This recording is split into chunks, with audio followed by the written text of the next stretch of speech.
Change your hand writing, change your life. స్ట్రైట్గా కూర్చోవాలి, back bone bend అవ్వకూడదు.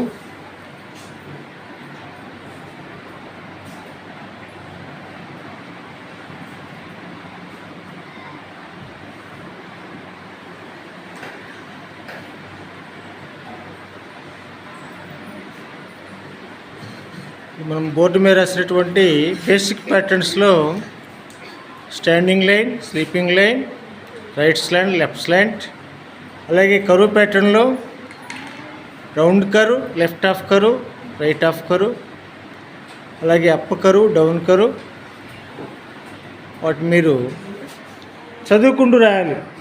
వాటిని బేసిక్ ప్యాటర్న్స్ చదువుకుంటూ రాయాలమ్మా, చదువుకుంటూ రాయాలి. స్ట్రైట్గా కూర్చోవాలి, బ్యాక్ బోన్ బెండ్ చేయకూడదు. Change your hand writing, change your life.